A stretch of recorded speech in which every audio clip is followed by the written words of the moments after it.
Good morning. I want to share the joy with you. There is a hose of cold water and it's just so enjoyable after yoga.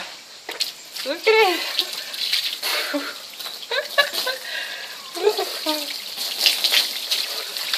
This is really, really nice. I wish you could really feel it. Is it cold where you are?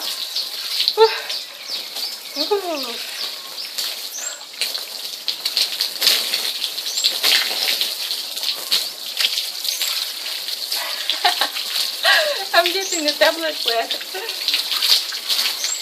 Oh well. I hope you can feel it, how refreshing, how much joy it brings. Okay, enough. And still the water is not like ice cold, it's under the ground water, but it's really warm.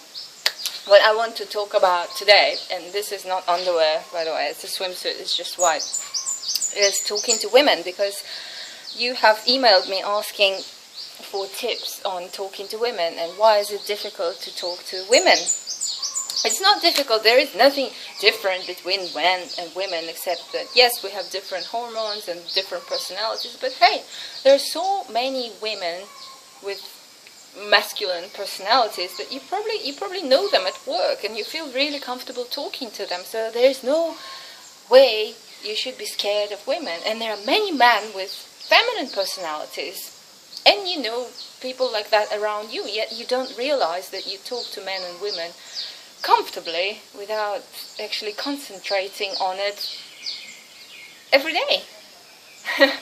We are not as obvious as we might seem, you know. I can be in my man mood and talk like a guy and really find it easy to relate to men. Yes, they will tell me about, you know, what they did last night, enjoying with this girl and that is fine. I can relate to it. It doesn't shock me. It does not offend me. And on the other hand, I can relate to women when they tell me my boyfriend is such an insensitive asshole. Why is that? Well, he forgot my birthday. And it's like, okay, well, that has happened to me many times, forgetting people's birthdays. And it doesn't mean that I'm insensitive. It's just you love the person. Even if you love the person, the date of their birth shouldn't be important. The date of my own birth is not really important to me. Why should the dates of other people's birth be important to me? Does it make me insensitive and unloving and uncaring and selfish? No, of course not. Now, what I want to talk about is how to talk to women and how to talk to men and how to talk to people. There is one very important skill I learned working as a reporter in South Korea. Forget about yourself when you talk to other people. We all tend to put ourselves into any conversation. You know, when people tell us, oh, I have this beautiful kitten and he's just so cute. And say, oh, I know, I had a kitten and he was so cute. Man, you wouldn't believe it. So cute, and I really enjoyed playing with him. And then, you know what happened? Blah, blah, blah. It's their topic. They are talking about their emotions. Are they happy to hear about your kitten? No, they want to talk about their own kitten. So let them just listen and ask the right questions.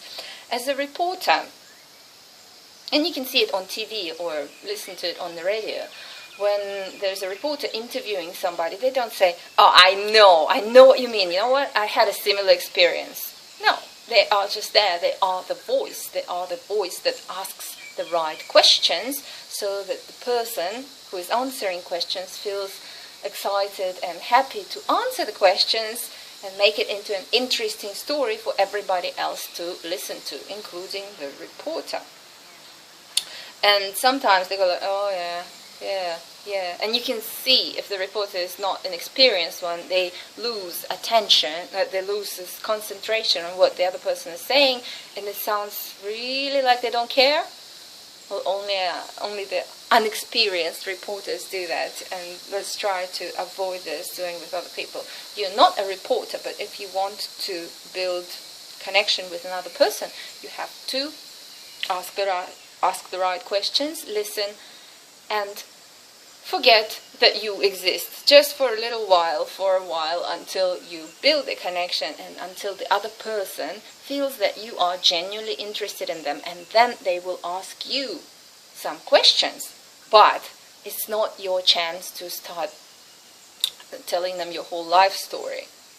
Give them a short, concrete answer, which makes them still feel that you are open to them and you can reveal anything that they ask you, but you are more interested in listening about them than talking about yourself. So an example would be, okay, let's come up with some more on example. A good example would be,